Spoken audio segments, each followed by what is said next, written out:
Sports Take on this Friday. Welcome back. Tone Shields, Rob Ellis, just wrap things up with Mike Sealski. All right, Tone. So the Eagles announced they have given Michael Clay, special teams coordinator, a contract extension, which is well-deserved.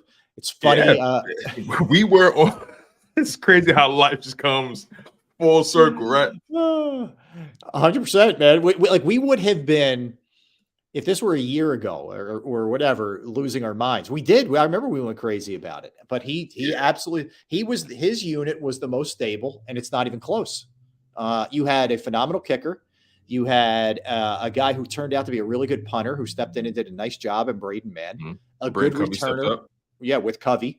And, off the top of my head, not a lot of big returns given up. So, I mean, it was every box was checked there, man. Who was a great special teamer? Sidney Brown and Keely Ringo. Yes. Those guys got down the field quick, and when they got hands on you, you really didn't go anywhere. I agree. So, look, man, Michael Clay, job well done.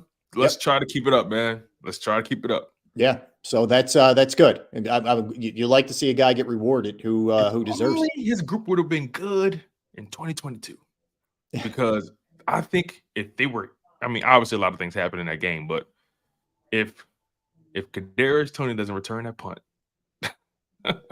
well, anyway. Right, there's no doubt, and part of me looks at it like, was that guy given enough to be able to do a good job at that time, right? Yeah, we talked about it. We talked about it for sure. Also, from Adam Schefter of ESPN, Jimmy Garoppolo will be suspended 2 games for violating the NFL's performance-enhancing substance policy related to a prescribed medication without having a valid therapeutic use exemption.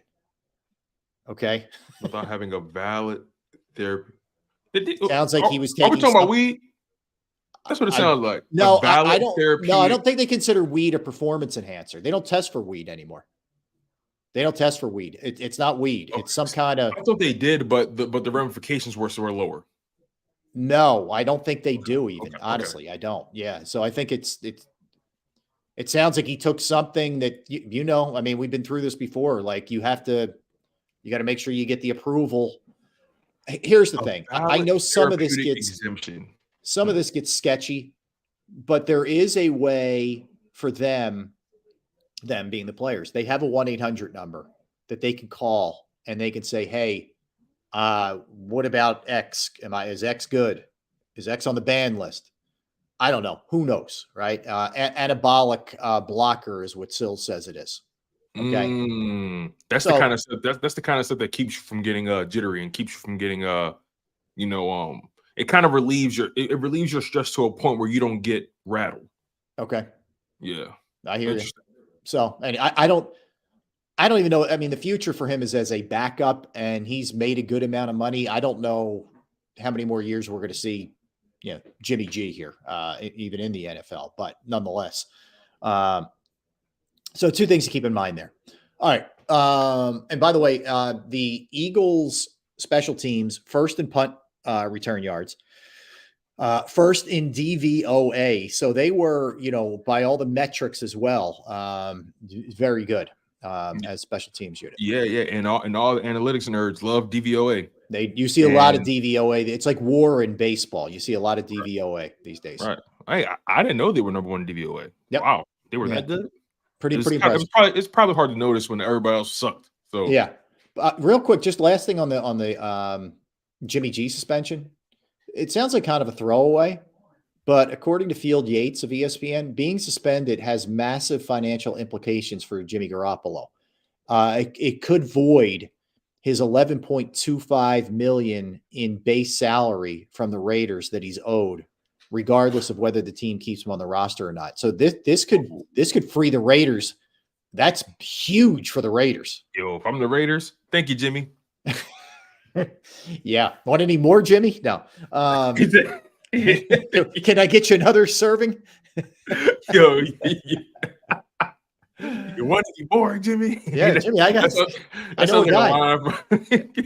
Yeah, I know a guy. We can make this happen. Oh my god, that sounds like a line from a Jack Nicholson movie. Yeah. All right. Sounds insane. All right. So we were talking about this and just, the season that the Eagles had. So just to put it in perspective, they were 11-6 and they did make the playoffs. So when we do this comp, understand that the other bad years were a lot worse than this, but we know how it ended, which was horrendous. So, all right, we're looking at bounce backs with Howie Roseman as the general manager and being here.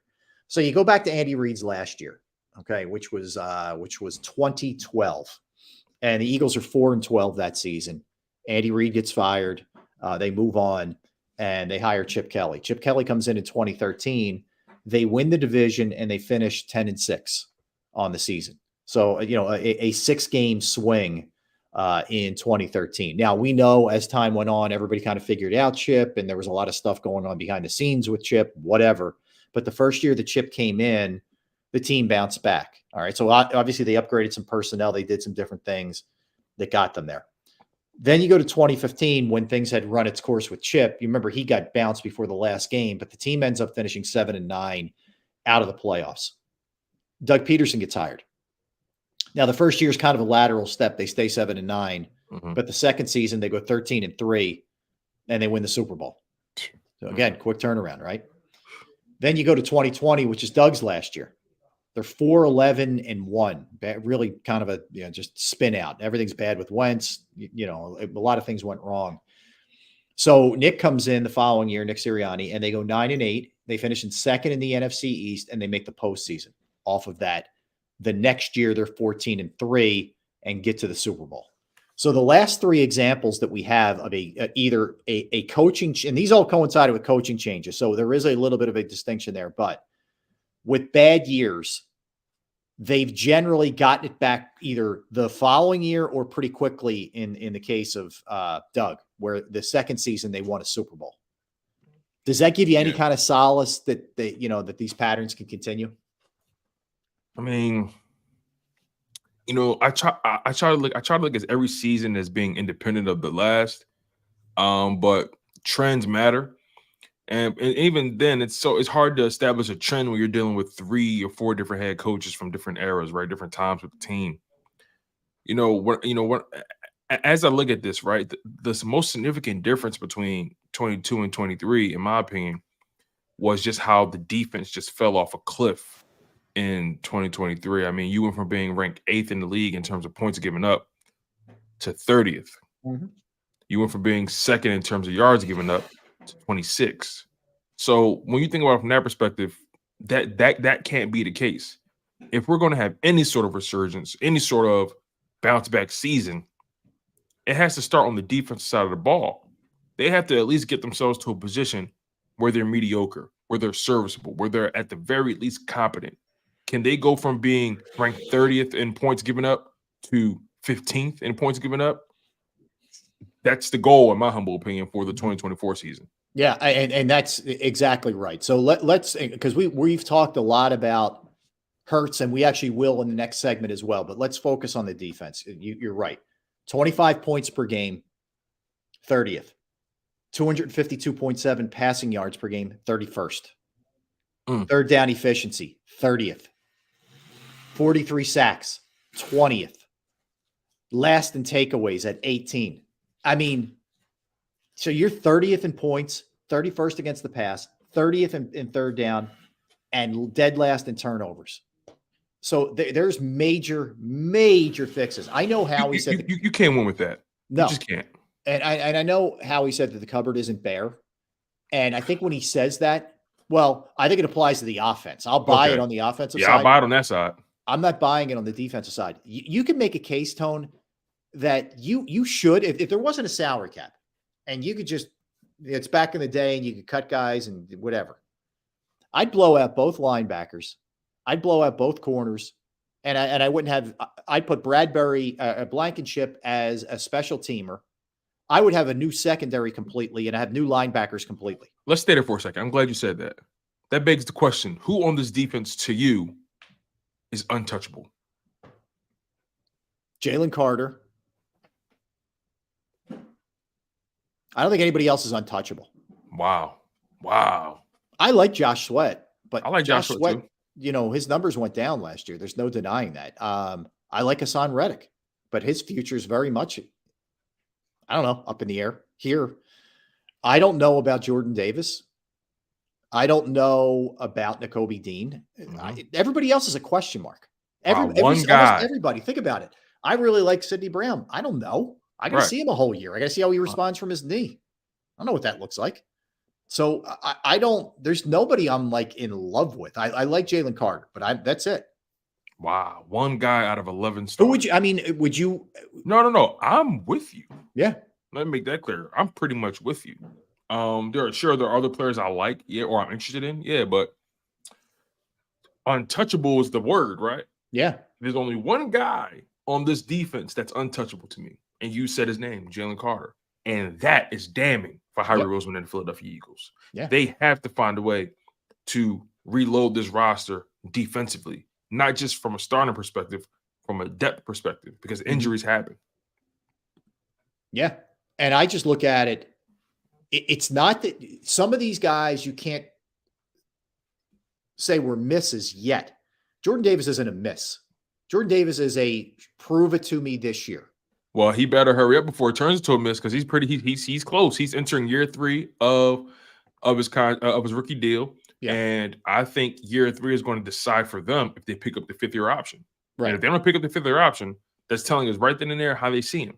I agree with you. Now, Nakobe Dean, this is an absolute prove it year for him. Absolutely. He doesn't have a 5th-year option. If he doesn't figure out in year 3 and goes into year 4 with the lame duck contract, again, tells you everything you need to know. Yeah, and I just want to see a couple other guys step, like Nolan Smith is a prove it guy. He's going into his 2nd year. So the jury's out. It doesn't mean that these guys should be gone or whatever. The talk or the process that you have to go through here is, yes, you're going to give those guys opportunities, but how are you turning over some other parts of this roster? What are you doing to upgrade linebacker? What are you doing to upgrade safety? What are are you really counting that much on Isaiah Rodgers? Like how much weight are you putting into certain guys is also a big part of this thing for me. Like they better be right in their evaluation if they think certain guys can play. That's the big part of this thing. Absolutely. And so far, based off what we heard, Howie Roseman is putting a lot of stock into Nakobe Dean.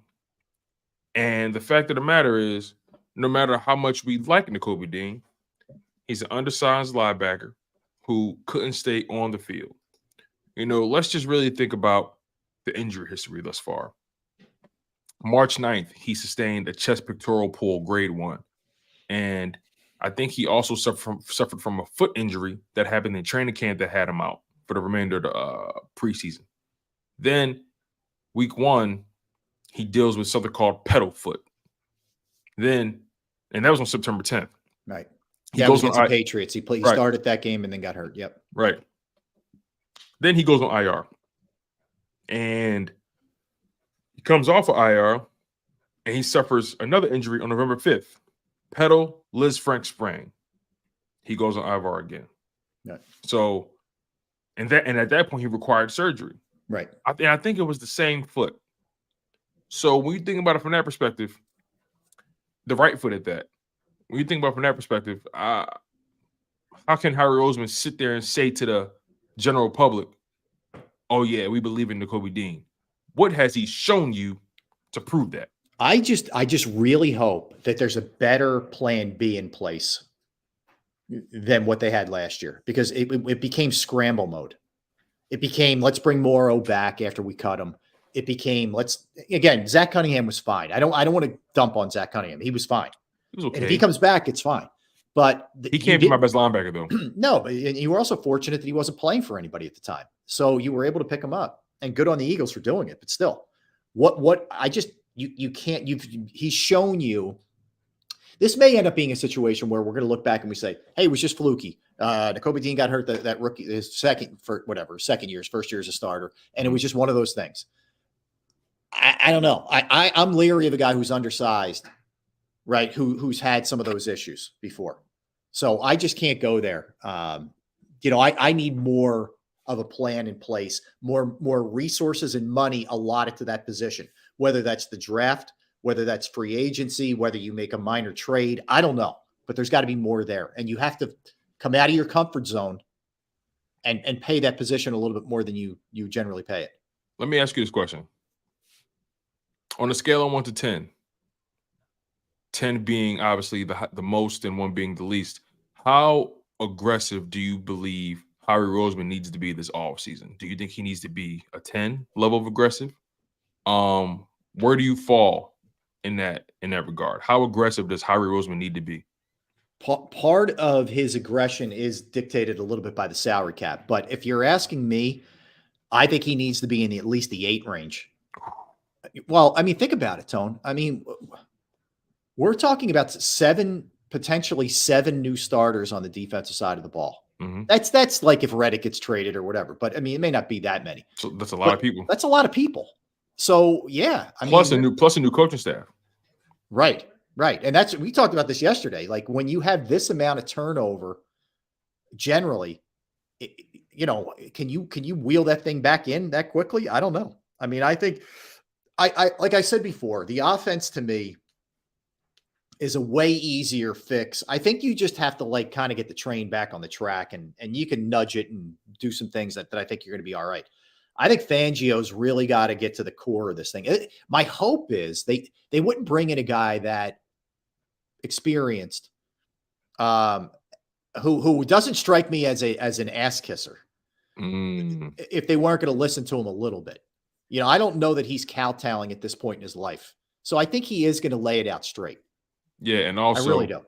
And also at this point, again, he's an older man. The older you get, the more crabby you get. So the last thing he wants is to go to a situation where someone's trying to tell him how to do his job, right? Yeah. And it makes you think, what were those conversations like between Vic Fangio and Howie Roseman when it comes to Hassan Reddick? How much does Vic Fangio want Hassan Reddick to be here still? Does he have any influence in those, and whether or not the Eagles make an aggressive push to get Hassan Reddick back on the, but he's still on the roster, he's still in the contract, but to establish something more long term with him to get things figured out. Mm-hmm. That's something that we have to consider as well. Yeah, and look, I think too, you always have to take into account sometimes in sports where things start to snowball, and then everything just goes to hell, right? So maybe there was a little bit of that, but I think that's an easy way of justifying in your head what went wrong. I think you got to be really straight with yourself and say, did we do enough last year on that side of the ball from a personnel standpoint? I understand there's certain things I get. They weren't going to pay Hargrave. That's understandable. Even though he played really well, he was excellent in the Super Bowl too. Mm-hmm. But I guess, okay. And I can see them trusting Jordan Davis and Jalen Carter and Fletcher Cox and Milton Williams enough to say, we'll move on there. But I don't know.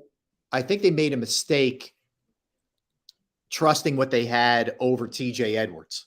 I think they made a mistake. They got cute, in my humble opinion. To sum it all up, they got cute. They got cocky, and they felt like he was easily replaceable. Yeah. And that clearly wasn't the case.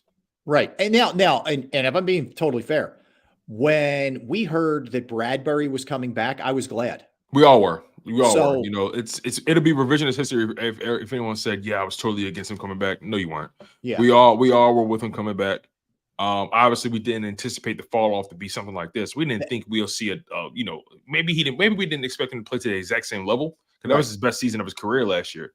But at the same time, we didn't think he would fall off a cliff like that. That was a cataclysmic fall. It was. And that's where I can't kill them for that one. But what you have to do now is figure out a way to move on.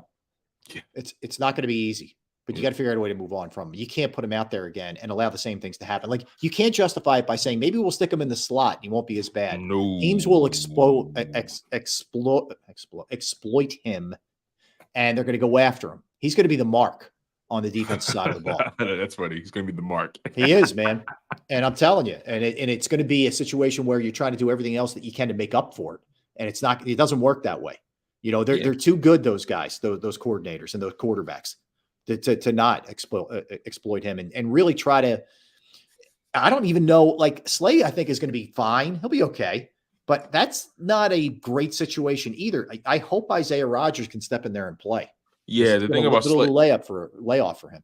yeah, the thing about Slay is, because of the nature of his contract, he's not going anywhere for a while. So that kind of puts them in a bind there. But it makes you think back to all the moves they made that offseason. What did Howie Roseman really do that offseason? Okay, just generally, and I'm not even talking about the draft. I'm talking about just moves to supplement the roster, like free agency moves. Okay, you brought back Bradbury. Okay, what was the other move he did? They restructured Slay. They brought back Bradbury. They signed Nicholas Morrow. They signed Zach Cunningham, Miles Jack, and he was yeah, but Zach Cunningham was I believe like camp. He was late. But even still, then though, prior to week 1, and so you brought in Zach Cunningham, you brought in Miles Jack, who ultimately ended up retiring, and then came back and played for Pittsburgh, which was the whole thing was weird. Yeah, right. You re-sign Bradbury, you restructure Slay. Yep.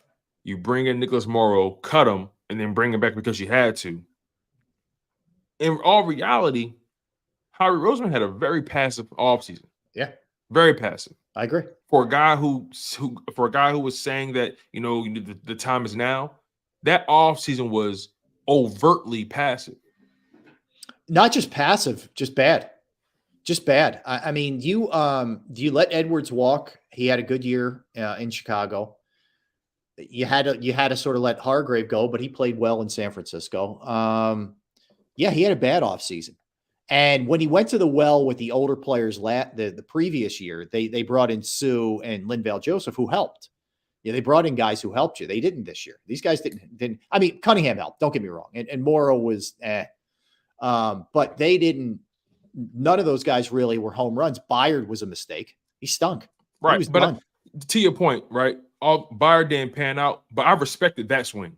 Yeah, I respected that swing because they were bad at safety, yeah. And Terrell Evans was a liability in coverage. I agree. And you figure, okay, I trade for a former All-Pro, a guy who's 30, a guy who has a lot of experience, a guy who's well respected, a proven leader. I respect that swing. I just obviously it didn't pan out. The Shaq Leonard thing to me felt like a pipe dream because I said to myself, "You think he's going to change things?" Knowing what we know about his injury history and all that kind of stuff. I mean, when it happened, we all were like, "Okay, cool. Let's see what happens." Again, I respect swings. I'm never going to get mad at a GM for taking swings, in season, especially at the trade deadline, or even if you take the waiver wire. It just felt like some of the things he was trying to fix were things he probably could have handled in the off season, and he was trying to play catch up. Mm-hmm. Yeah, and he didn't have a good offseason, and this is again where it's incumbent upon him to raise his game, and get them back, because if you want to get the other thing is if you want to give if you're going to keep Nick and you want to give us the cupboard's not bare, okay, so you better show it to me next year. Rob, remember we were just talking about Jimmy G's situation? Yeah. They cut him. So the Raiders, the Raiders are absolutely looking to get out of that $11 million. Hey, listen, it's always about the money. Yep. Try to tell people this. Listen, the more I talk about sports, the more I'm engaged and the more I learn about the business and try to put my fandom to the side most days. Yeah. The more I realize it always circles back to the money. Absolutely. It always will. It always has been. Yep. And Jimmy G, man, you just lost $12 million. $11.25 million. You lost $11 million because you couldn't pick up the phone. Oh, God. Think about how life works, man. Isn't that insane? You lost $11 million because you couldn't pick up the phone. Aren't you? I mean, to me, when there is that kind of dough at stake, I'm calling 5 different places. I'm looking. I'm on the internet making sure it's okay. I'm calling my representative, my player rep. I'm checking with the organization. Like I'm not drinking tap water, for fear that something like this happens. It's crazy, man. I'm not taking any vitamins. If I don't listen. No Flintstones chewables or even. No Flintstones chewables. No. Barney Rubble's not even getting chewed up on that, man. Oh my God. I'm telling you. Jimmy G, man. Yep. You know what? Just the name Jimmy G sounds like the kind of guy who makes those kind of screw ups, man. Seriously. It's amazing. It's amazing. Can't believe it. All right, we're going to come back and we're going to look at the offensive side and the trust question. You know, when it comes to Jalen Hurts and it comes to Nick Sirianni, was it lost? If it was, at what moment in that season? So we'll get into all that when we return. Don't go anywhere. Tone and Rob hanging with you on a Friday. All right, let me tell you about Pro Action Restoration. Yes, Pro Action Restoration. If you have a home, you have a business, you have a property you own, and you go through the pain, the inconvenience of water, fire, smoke, mold damage, you know how trying that can be. The beauty is Pro Action Restoration is on call 24 hours, 7 days a week to assist. And if you've ever been through something like this, trust me, you want somebody like that on your side. I went through it and they were absolutely awesome. They figured out the problem. They put all the work in to correct things, all the damage that I had done, and they worked in conjunction with my insurance company. So Pro Action Restoration is licensed, bonded, fully insured, and they've been serving the tri-state area for more than 2 decades. They handle anything from water, fire, smoke damage, mold remediation, and beyond. All right. They can handle it. Trust me. And they're on call 24/7, which means you can call them at night, call them on the weekend, you name it. Give a call right now, 610-623-3760, 610-623-3760, or online at proactionrestoration.